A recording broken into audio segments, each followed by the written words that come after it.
Ami, I want to talk to you about what's been happening in Portland. Now, you've spent plenty of time there. I've seen you take to the streets in Portland, but there has been chaos over the weekend, again outside an ICE facility following the No Kings protest. And independent journalists say that these Antifa-like thugs were smashing windows, becoming violent. Let's just take a look.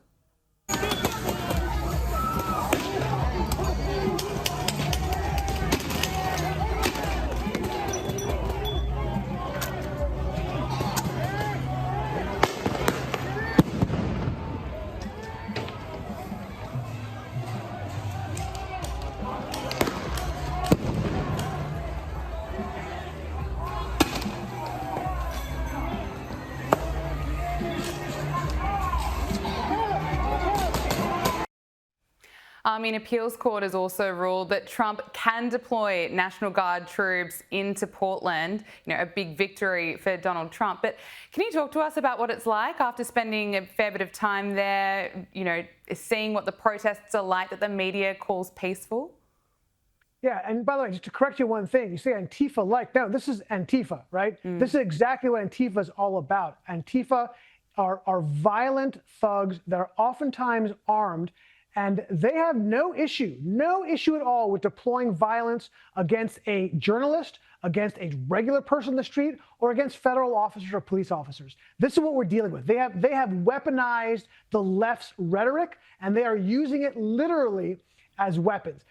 When I went, nothing has changed. You see that footage, and it looks like you're in some South American dictatorship, right? You think that's what's going on. This is what's happening here because you have people in the streets trying to overthrow the government. They are attacking federal facilities with weapons, with fire bombs. Nothing's changed. When I was there a number of years ago, the same image, what you just showed me could have been when I was there. And by the way, I'll be going back there, obviously, because this is the tip of the sword in terms of how we're dealing with hard left radicalism. When it comes to a little more nuanced approach, look, when it comes to bringing in federal troops, right, the National Guard, and I've been saying this over and over again, I'm of two minds. There is a time for it, right? For example, when the LA riots were happening, when they're attacking federal facilities, like they are in Portland, that is an absolute credible need to use federal intervention to stop violence against federal buildings.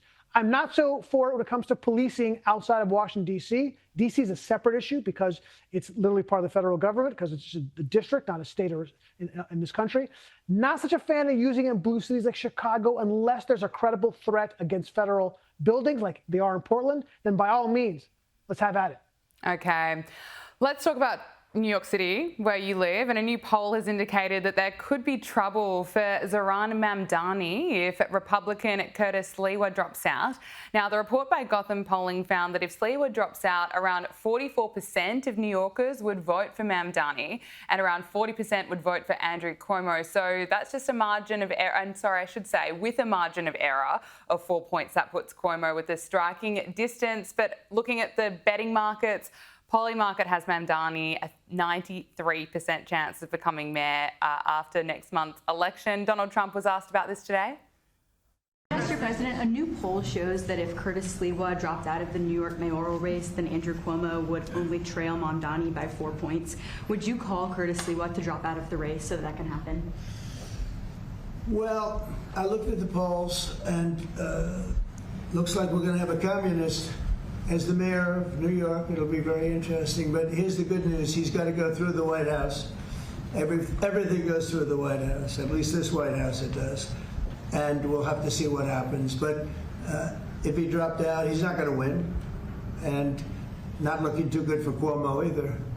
But maybe, I don't know, if he dropped out, maybe Cuomo would have a little bit of a chance, but not much. Because it looks like the lead is, it's not a great lead, but it's big enough that he should be able to win. So, I don't know that I want to get involved. It's really a question of, would I rather have a Democrat or a communist? And I would rather have a Democrat than a communist. The president went on to say that it's sad to see what's happening in New York and said that with a communist in charge, if you go back thousands of years, you'll find out that it has never worked. I mean, Ami, you live in New York City. How are you feeling about what's likely to happen with Mamdani, potentially being elected as mayor? I'm not feeling great, Gabriella. I'm not feeling great, right? Look, the betting market, I know you showed the crypto market there in terms of their betting, sounds a little high to me. The wise guys in Vegas have between 75 and 80%, which was growing from week over week in about last month.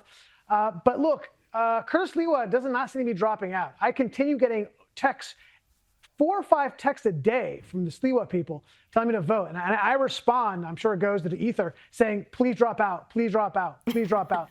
He has a chance. Look, if he drops out, Mamdani has a chance to lose. Look, I never thought I'd say this in my life, but old people in New York, I'm kind of hoping for them to come through because the vast majority of undecideds who are over 50 are going to break toward Cuomo. So if that could be a look, because it would be super tight, like you said, right? It's gonna be within the margin of error if Sliwa drops out. So I think it's vital that Sliwa drops out to give Cuomo a shot.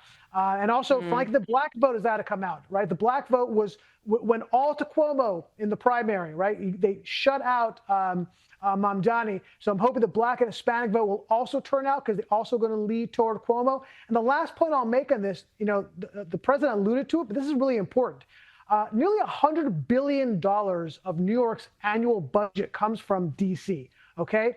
And that goes through the president. Okay, that's almost 40% of the total annual budget of New York. And New York is having a lot of fiscal issues. We can't pay our bills, right? We're in trouble. They're raising the prices of buses and of subways because we can't foot the bill. If you take a 30% or 40% number down from that, New York's in real trouble. So yeah, he better make the president is putting his finger on the thing here because he understands it goes through DC. So finally, before I get to what's happening in the Middle East, Army, Joe Rogan's blasted Gavin Newsom for his social media strategy, labelling it stupid and also taking aim at Gavin Newsom for the way he governs California. Listen to this.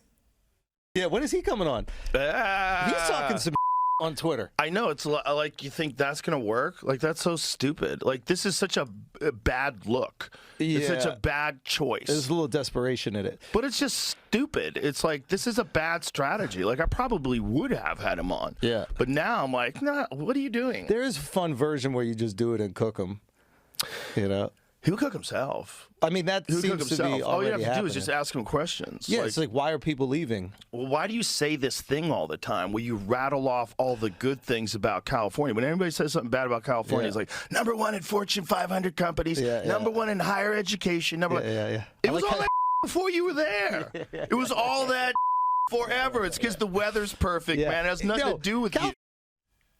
But Army, Gavin Newsom has gained ground on Vice President JD Vance in a new hypothetical poll of the 2028 presidential race.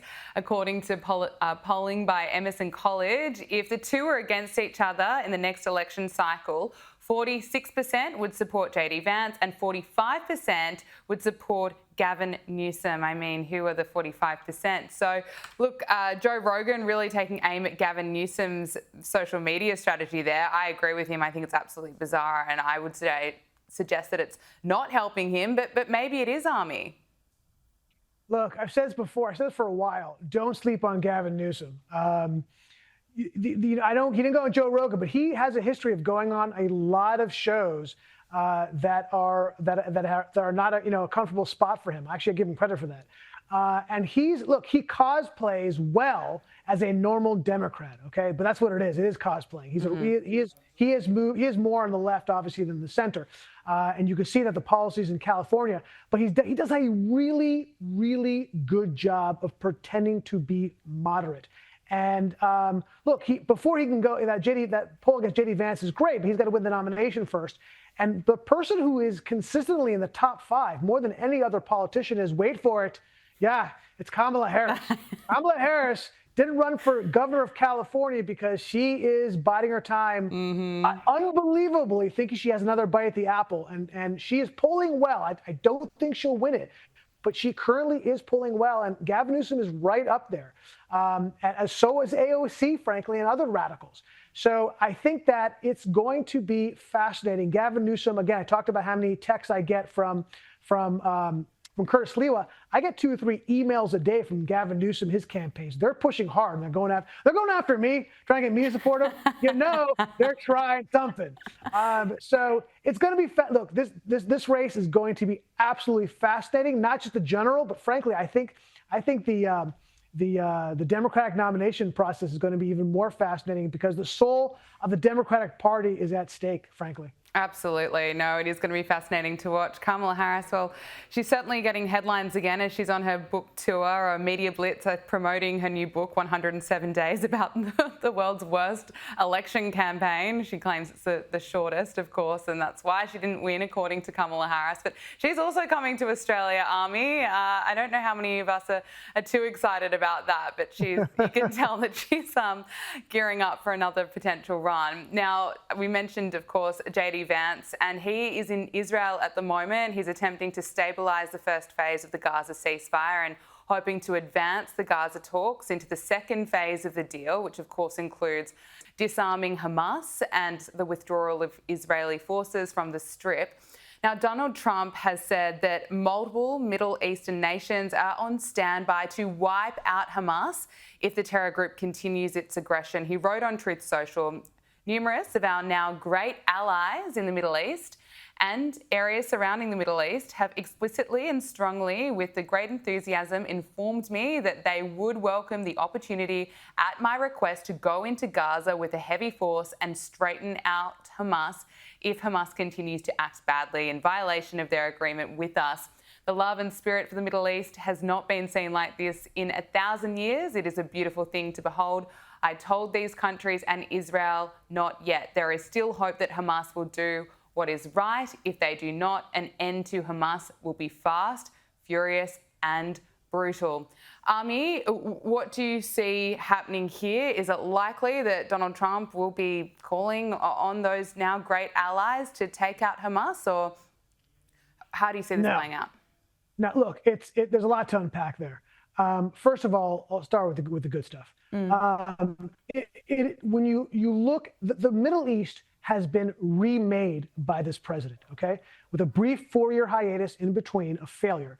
You had the first 4 years and the Abraham Accords, or he says the Abraham Accords, an unbelievable game changer in terms of the strategic map of the Middle East, right? You have enemies for generations coming to peace with Israel. And then on the other side of his this last 9 months of this presidency, obviously you saw the hopefully will be the end of the Gaza war with Israel. And to see all of these guys who were enemies of not just of Israel, they're also closet enemies of the United States, coming together and say, we want to work with you to make sure Hamas is no longer a power force in the Levant is incredible. It truly, truly is. The problem is there is no, look, when Bibi set out among his goals for this Gaza war, and one of them was the destruction of Hamas, I knew it was a mistake going in. Hamas is not, you just can't go in and kill 50,000 Hamas people and all of a sudden Hamas is gone. It's an ideology as much as it is a political force and a terrorist force, right? And if you go, and I did recently, if you go to the West Bank, right, not in Gaza, and you ask anybody under 50 who you support, without just about every single person under 50, every single one, I asked that they support Hamas, right? That even though they saw the destruction of Gaza because of the support of Hamas and what Hamas has caused the Gazans, they still support them. And there was an election today, and there won't be, right? Because the PLO doesn't want that to happen. Hamas would win without a question. So it's not so easy just to wipe them out. I hesitate to use that as a goal because it's a kind of an unachievable goal, to be honest. Okay, Ami Horowitz, we have to leave it there. Thank you so much for joining us. Great to have you in Australia. It's my pleasure.